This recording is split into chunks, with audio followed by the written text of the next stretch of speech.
watching the #1 podcast in the YouTube wrestling community, and I'm your host, Jean-Paul Leek. And I'm your host, Ryan, Legend Killer Whitman. And we are Rope Break. And just like last Friday, family, we got to obviously say, there's no Juan, but he's with us here in spirit. He has contractual obligations with another company sometimes, so we have to let it be. But we're here for Friday Night SmackDown. And this was actually a pretty good episode of SmackDown, I thought. At least, like we said jokingly a couple minutes before, a lot of DQs. Are we watching Attitude Era? What the hell's going on? But at least they made sense. There was storyline going on between everything. We saw Matt Riddle and Sheamus in a good match to open things, the Firefly Funhouse at the beginning of the show and, kind of towards the end of it. But, we saw the return of Ryan's, who he said was the best tag team so far of 2020 or one of his favorites, Heavy Machinery. So we saw them reunite because Tucker's been off TV for a while and so has Mr. Money in the Bank Otis. So what do you think of this episode of SmackDown? Yeah, I'd say overall good episode of SmackDown. Like you said, a lot of DQs, but they made sense in the sense of storyline. They weren't just DQs for the sake of DQs. So they didn't have. I feel like you see that a lot with WWE, where they just put a DQ out there because they just don't have any plans for the wrestlers involved. But no, it made sense. The decisions they made, and just keep progressing towards SummerSlam, which is coming up sooner than you think. Exactly, and of course the major thing. Retribution, are they a force to be reckoned with? Are they a bunch of high school kids with spray paint and baseball bats? What are they? We're going to talk about it, but let's start the thing. And with Bray Wyatt and the Firefly Funhouse. So Bray started the show, and he said that the haters, they've just been sliding into his DMs, and they're like, bro, what are you doing this to Alexa Bliss for? What's your deal? And he's like, hey, don't yell at me.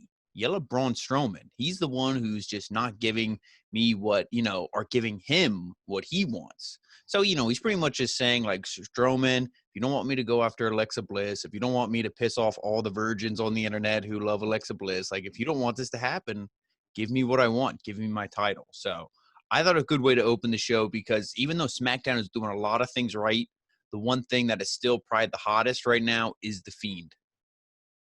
Oh, yeah, I would agree with you. And opening the show, it's nice to see a Funhouse segment because then it keeps you interested immediately. Oh, yeah. When they're putting the main storyline on the show and they're putting that first, it draws you into the show and then it sets you up to watch the rest of the show and you're more interested than you would be if say, they threw the Miz out there. No disrespect to him. But it's more interesting having the main story. A little disrespect to the Miz, but that's all right. And the one thing I did notice I quick want to say is Bray Wyatt, what he was wearing was the sweater that is going to be on the ringside exclusive figure, which a lot of people were bitching about. So maybe he's going to start wearing that sweater more to be like, hey, buy that figure, which, I will. But anyway, moving on, we get the first match, which is Matt Riddle and Sheamus.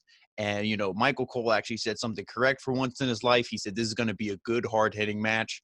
And that's what it was. I liked this match. Tell me what you thought. Yeah, good match. Very good match. I liked it. With the end there, with Matt Riddle coming in again. Shorty G. Yeah. Shorty G. I was jumping the gun there. My apologies, Sean Paul. Shorty G. Yeah. No, go ahead. No, I'm just saying I like Shorty G turning heel. Yeah, it was good. And you got to think that is this guy just doing it for the money? Like, Shorty, like, come on, man. Like, you're better than this. And, of course, but the match, it was good. There was a couple spots I thought, like, I don't know if you saw that when Matt Riddle was doing that German suplex and he's going really slow. And then the camera cuts. And then all of a sudden, Sheamus is on the ground. Like, his shoulders are on the mat and he kicks out at 2. And I was like, I wonder if Matt Riddle was even able to do that suplex because they just cut. Like, you never saw him do the full lean back, and they didn't show a replay of it. And that's the thing with these live shows. I'm always paying attention. Are these not live shows, the tape shows? I'm always paying attention to those details. But, and a couple times, Matt Riddle, I always say, I don't know. I don't want to knock him because he's one of my favorites, but he always looks gassed by the end of his matches. Like, when he goes for the knee strikes, they look kind of weak as opposed to, like the beginning of the matches. But, Matt Riddle's legit. Sheamus is still in amazing shape, I think, with, how old he is. But like you said, the end of this thing, Riddle's on the outside. It looks like he's going to get counted out. And as he goes to get in the ring, that's when Chad Gable comes and he's like, you're bullshit. Subscribe to Rope Break. What's your deal? And he's like, okay, I will. And then so Matt Riddle wins. And Sheamus is like, what the fuck? You killed my push. Like, I'm trying to get pushed here and, you're screwing me over. And I love how when this thing ended, Matt Riddle just looks at Sheamus and he's like, hey, blame him, man, not me. And he's doing his thing. And he's like, he's leaving. So that was really cool. I like that. And I'm Yeah, like, maybe they're trying to turn Sheamus face because I don't know. Like, they were booing Sheamus because he bro kicked Chad Gable twice, to end this segment. And like the crowd was like, boo. And I'm like, boo Chad Gable. yeah. Like, what the hell? But I like when they have a heel actually be upset over a DQ victory. Because for me, I much prefer a strong heel over just a kind of cowardly one I that's agree. portrayed like a Seth Rollins. So when Sheamus, being upset over, is like, you want to fight, let him fight. Oh, yeah, no, I agree 100%. And then we move on to the dirt sheet. And this is where the show got a little bit, at least the first half of the dirt sheet. So pretty much, I'm not going to read through the whole thing word for word, but they pretty much, they sit down, they do the Miz and Morrison stick. And they're like, oh, we're going to talk to Mandy Rose's hair.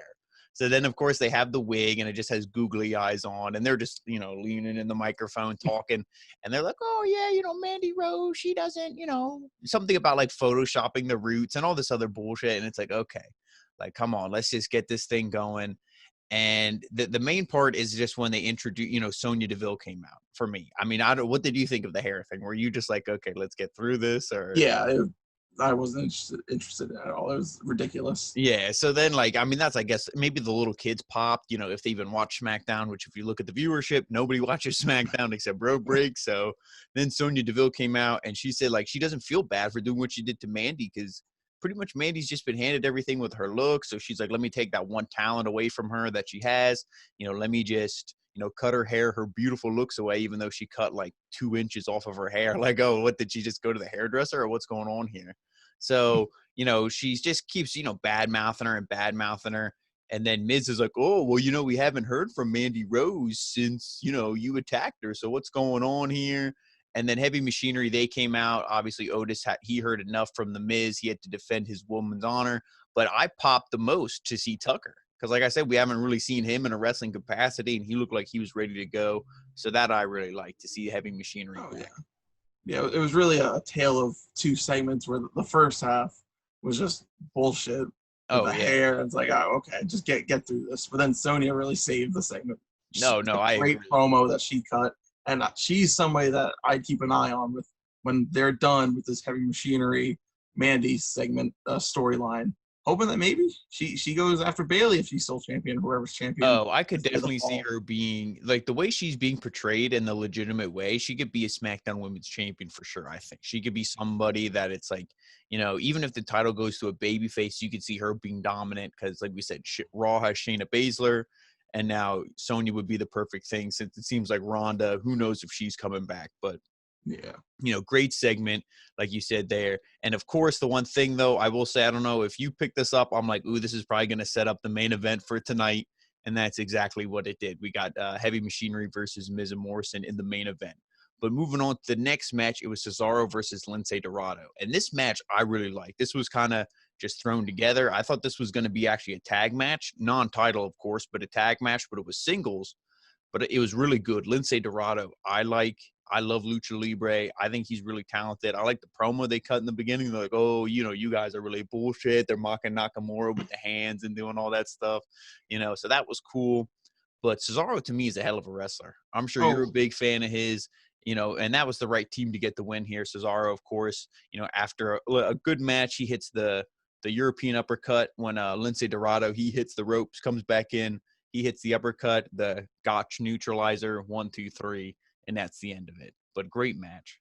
Oh, yeah, good match. And Cesaro, the list of impressive moves that he has, one that really stuck out to me during this match was that backbreaker that he hit. Oh, yeah. It kind of had, like, flip, and then did, like, the flip in air and then back. That was really smooth. And that's the thing when he's with an opponent like Lince Dorado, who is so, if you ever hear they say, like, guys help lift themselves up. When you lift the guy, he doesn't just lay there like dead weight. He, helps lift himself up. And it seems like Lince, he does that so well, and Cesaro is so strong that he can just move him around like we're moving around a NECA action figure at Target. Just kidding, because we could never fucking find any.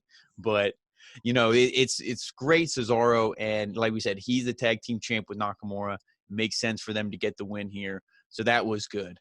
And then we move on to backstage. Otis and Tucker, they're pissed. Otis is like, Tucky, this is bullshit. I just want to eat steaks and lift weights, and I can't do that because Miz and Morrison are like talking about my girl. And he's like, it's all right, man. Kayla shows up. She's like, hey, how do you guys feel? You have a match in the main event, because SmackDown always books this thing where we have a segment which sets up the main event, because we can have write the main event before the show. And Otis is like, Mandy, Kayla, that is bullshit. And he's like, you know what? They think they're funny. They're not funny. We're going to take them out. And then Tucker's like, Miz and Morrison, we can't let this go. So, of course they're pissed. They're getting fired up, trying to get us fired up for the main event, which, that really didn't help me. But, I was still excited for the main event match. But the real thing, which I thought was good. Now, this was kind of the opposite that for me. I thought this next segment was really good in the beginning. And then when we saw Mr. Let me take a Zoom call from my toilet when I'm taking a shit, Braun Strowman kind of killed the end of this thing for me. But with the Fiend, this was really cool to see the Fiend come out. I didn't think we'd see him. So he came out. We saw the lights all went down. There was the music. There was everything. And I'm like, what are they going to do here? What's going on? So the Fiend comes out. And did you see him bring Alexa Bliss? Like I said, maybe I looked away or something. Yeah, I felt like he made his way to the ring, and then it went to commercial. And then when it came back, Alexa Bliss was in the ring. And I was like, maybe this is a flashback from last week, but apparently she was just there. I don't know if he just brought her out, if she just magically appeared because he has supernatural powers, whatever it was. So she was there. And then he goes to almost touch her face again. And she's like, no, stop. I'm not in the mood. I have a headache. Stop. And he's like, let me in. And she's like, no, I don't feel good. And then Braun Strowman, he pops up on the screen and he's like, oh, you think I care about her? I don't give a shit. And then Bray's like, oh, damn. Well, now I don't know what to do. So he's like, I only care about defending my title. You've awoken this monster in me, so you got what you wanted. And at SummerSlam, you're going to have your match. And then, so it's pretty much we got what we wanted, but now we don't know if we're going to see a more, intense Braun Strowman.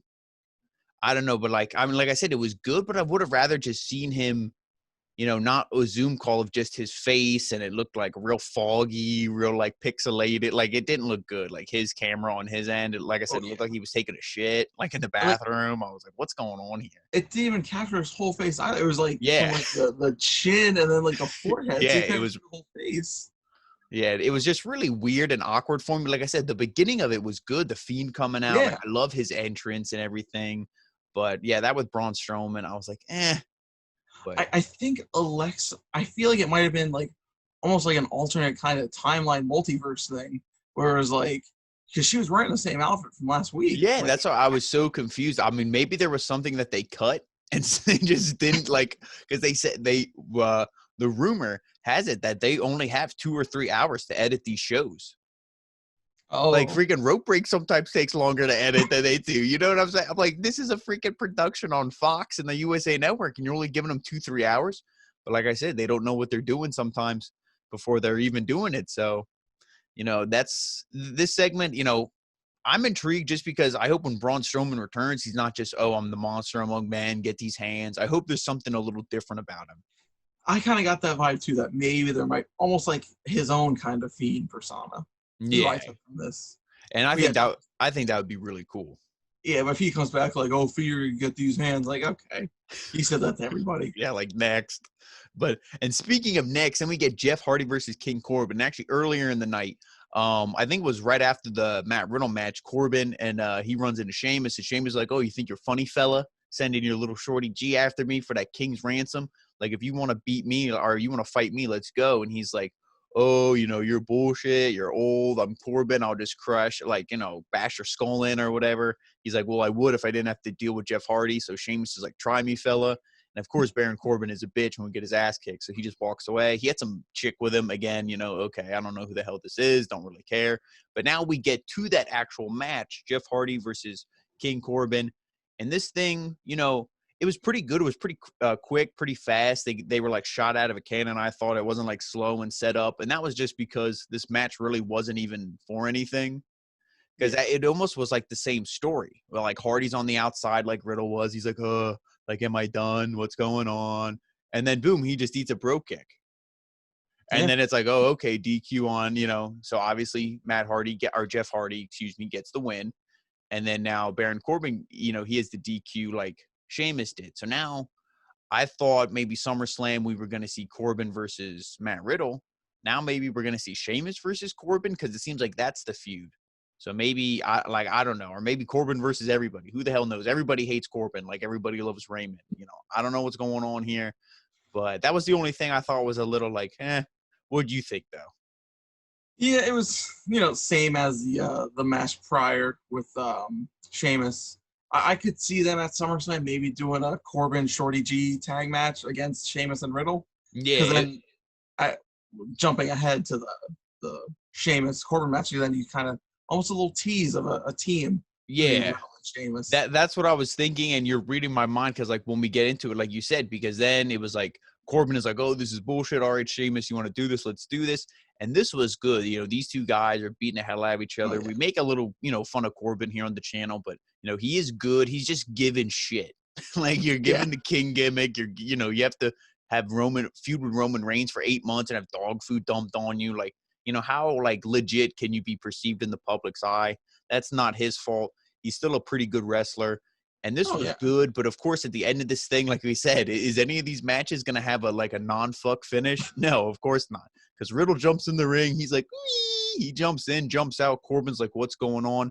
Sheamus hits the bro kick, so he picks up the win. There's going to be Retribution next week. Like you said, a tag match in the undercard, I wouldn't mind seeing it because, in my opinion, that's 4 legit guys.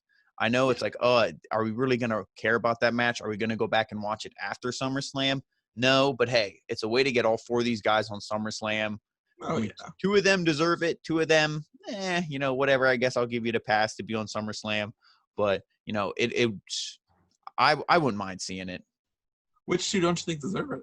I would say Corbin and Shorty G deserves it just on his talent and everything, but just what we've seen him on TV, it's like, does he deserve a spot on SummerSlam? But like personally, I think if he's booked correctly, he should be. But Corbin, it's like the same thing. Look at the role he's been given. Like, is that just SummerSlam worthy? Yeah, they're in the same boat. He and Corbin, they're just like you said, they're fed shit. They're exactly. Good wrestlers, talented, just fed shit. Especially because like in that beginning when he ate the 2 bro kicks, and I'm like, dude, he comes out here. They had a feud before, Sheamus and Shorty G. That was Sheamus's first feud when he came back, and he beat Shorty G. And then it's like, oh, okay, so now we see it again. Like I'm like, dude, Shorty G, like please, like go to NXT or something, dude. But then moving on, then we get the next segment.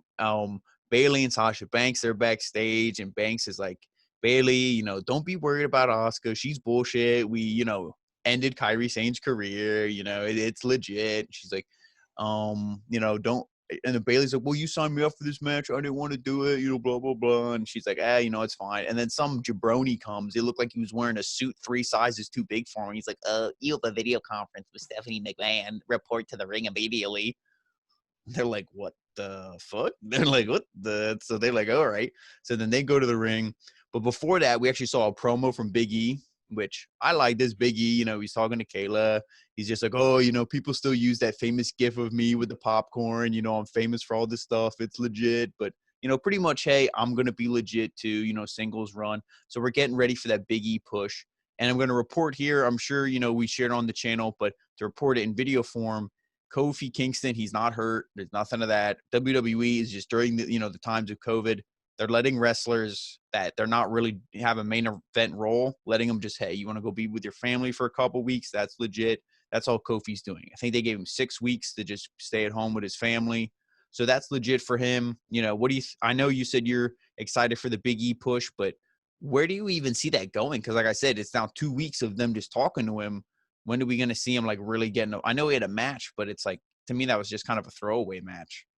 Well, yeah, that's the big concern is that I was kind of hoping by now they'd be making strides with this push, but again, just kind of promo, squash match, and then done. So now with there being, I guess, only 4 weeks left of Kofi being out, I don't see them being able to do that much. I mean, maybe a mid-card title push, but other than that, like, yeah, the only thing, and again, I don't know if you want to turn any of these guys heel, but maybe he could be right about to earn a title opportunity. Him versus AJ Styles, I think, would be a hell of a match because, AJ can work with just about anybody, and Big E can really dominate this thing. and maybe Kofi can like come back and be like, yeah, you know, blah, blah, blah. And then somehow cost him the match by accident. And then maybe a heel turn for Big E. I don't know if they want to do that. I know Big E is a fan of the heel turn, but WWE and a lot of other people, they just don't want to do it because how marketable they are as faces. Oh yeah, But yeah, they're a money making machine for the E. So oh, definitely. And speaking of money-making machines, or at least people who control the money-making machines, we have Stephanie McMahon. So, of course, she's on the screen while Bayley and Sasha Banks are just waiting in the ring. And she's like, hey, look, I want to congratulate you guys for winning these titles. And they're like, oh, Stephanie, you know, thank you for being legit. And then Steph's like, but, you know, as legit as I am, I want to bring up some shady things as you guys are doing as the golden role models. She's like, you know, you guys, you know, you kiss my ass all the time and that's bullshit. And I'm going to make you defend these titles at SummerSlam. She's like, you know, you screwed over Asuka. You had to cheat to win. You had to distract her by beating up her friend and everything. And then she announced a triple brand battle royal, and the winner will be facing Bayley at SummerSlam. So it's like, okay. And that's going to be taking place next week. So what do you think of that? Yeah, I'm very interested to see this Battle Royal match, and the fact that it's going to be NXT involved. My mind goes, you know, who are they going to throw in there? I could see a Rhea Ripley Bayley match. I'd be pretty legit, I think. Yeah, because they said there's going to be a lot of call-ups. So, I mean, she could be one of them. The only thing is she's kind of feuding right now with Mercedes Martinez on NXT. So it's also like, you know, you see people work double duty, even triple duty. Speaking of the golden role models here, you've seen them do that before. But like when somebody's a champion, that's kind of hard and like weird to make them, you know, work two brands. But unless it's like with Bayley and Sasha because they're the tag champs and the tag teams are on both brands. But, you know, it's hard to see what they're going to do. But I'm looking forward to it. I think it's going to be good. It adds, like you said, the intrigue of including NXT. So I'm looking forward to that. And now we get to the main event. Miz and Morrison versus Heavy Machinery. Your boys are back in town, and I like this match. I think Heavy Machinery is good. John Morrison is one of my favorite wrestlers, you know, on SmackDown, if not even in WWE. His style and everything that he does, it's so legit. Like the flips and like they always say it's like that parkour style. But you look at the guy and he's like, what, 6 foot, 6'1", and he's jacked. He's not like a really skinny guy. He's not like a little cruiserweight. The dude is good. You know, Johnny Mundo, Johnny Impact, Johnny Nitro. For the video game people, Retrofest, Johnny Retro. You know, hey, the guy's legit. He has a million names. And, you know, I love him. Miz, hey, the Miz is Miz. Like we said, we get a little bit of hate on him. He's there. Otis is legit. Tucker, I think, is so legit for his size. And you put all these guys in a match, and I thought this was pretty good. Oh, yeah. And then there was a spot where Tucker did the cannonball to the outside. Like, oh, again, yeah, off the apron. A man that size move like that. It's impressive. Oh, yeah. With Morrison, you know, as good as they're having a good run, I'd say right now, Ms. Morrison. But I hope before, you know, if Morrison leaves again, I hope he gets at least that chance to have like a singles, maybe a main event run, because he deserves it. Oh, yeah. I would love to see him. Like I said, to me, you got to turn him babyface. And then I could totally see him being IC champ again, beating AJ Styles. Or if you keep him, if the IC belt goes to Matt Riddle, who's babyface, then heel John Morrison can take it from him. You know, there's a lot of dynamic you can do, but I definitely think he's going to have a singles run. But then, you know, as this match went on, Tucker went, and Otis, they got sent to the steps. Mandy Rose, she appeared, and like I said, she had the shorter hair. So it's like, you know, they're saying, oh, she's ugly. She's all this other bullshit. And her hair went from like here to here. So it's like, oh, okay, legit. So she comes out and then they start brawling everything. So the referee, of course, calls for the bell. You know, they did the pull apart, Mandy Rose, Sonya Deville, but they're just beating the hell out of each other. I thought this was good, you know, like the beatdown, because that's one of the best stories because it's one of the longest running stories on SmackDown. This Mandy Rose, she's only, you know, was pushed because she's hot. And like, what did she say? Sonya said her other talent is making out with Otis. So like that, she's like, she got an award on the bump for making out with Otis. And I'm like, that's legit. But of course they were all making fun of it. And I'm like, what do you mean? No, that's legit. You know, Otis is awesome. He's having the best 2020 out of any of us. But, so like their brawl was good. And then of course, you know, they had the pull apart and everything. And then commentary is like, well, you know, okay, you know, this is kind of bullshit. We don't know what's going on. And then the whole show, the lights were flickering.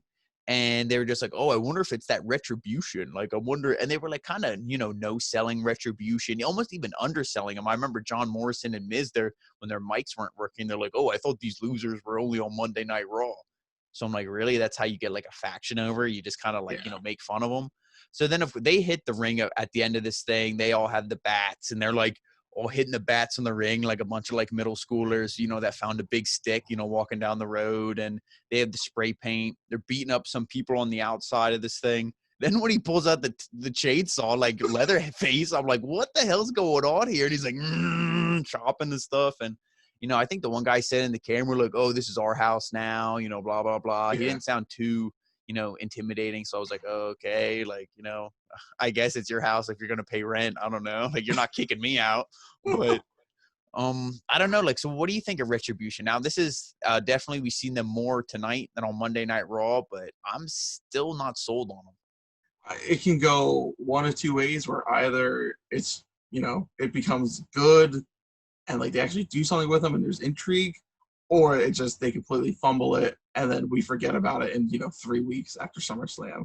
Yeah. What I'm hoping is that the long term, I hope that, because we were talking about this before we recorded the show, that none of them look like big guys that are intimidating. I know there are a couple women in there too. Yeah, which that I actually like, because then it's not, it's they can attack the men and the female superstars. Yeah. I think that separates them from groups that maybe tried to do it before, like the Nexus, because that was an all-male faction. So having females in there is good, and I'm just hoping that it's some kind of reveal where they have like a ringleader, a higher power, whatever, A Brody Lee. Yeah, the exalted one. Yeah, exactly. So hopefully it goes in that direction, because none of them look like they could be intimidating. No, and see, that's the thing, though. I don't want one big guy surrounded like by a bunch of like, like little guys and little girls. I want like a big intimidating group. Could you imagine like a Survivor Series, like 5-man match, like you just have all of them on like the rope against like like Rollins and that's what I mean. Yeah, and it's like, what are they gonna do? Be wearing like the hoodies? Like, am I part of them? Shit, maybe I am. I don't know, but yeah, I mean, we got to see some kind of legit wrestling match. They got to take off the disguises sooner than later. We got to see who they are, or who they really are, and what they're going to do, because of the reports is they're going to cause the most chaos in WWE that any faction has ever caused. And it's like, really, I don't think they're going to be DX. I don't think they're going to be like Evolution when they hold all the belts and they're like, we're legit. No, I don't think anybody's going to be legit like that again, but we'll have to wait and see, like you said. But that was Friday Night SmackDown. Overall, I thought a good show. And I think we both felt it did a little bit to build towards SummerSlam, mostly for the main event. We're excited to see that match. And, we hope you guys are too. And make sure you follow us on Facebook, Instagram, The Original Rope Break, Twitter, The OG Rope Break, and right here on YouTube for the best content in the YWC. And, Ryan, he's going to join Juan and I at some point tomorrow. We're going to be live, so make sure you follow us then. Probably around 6, I think 5 or 6 p.m. You'll get the notification on Facebook, everybody going live, so stay tuned for that. Ryan, you and I have one thing left to say, and that is...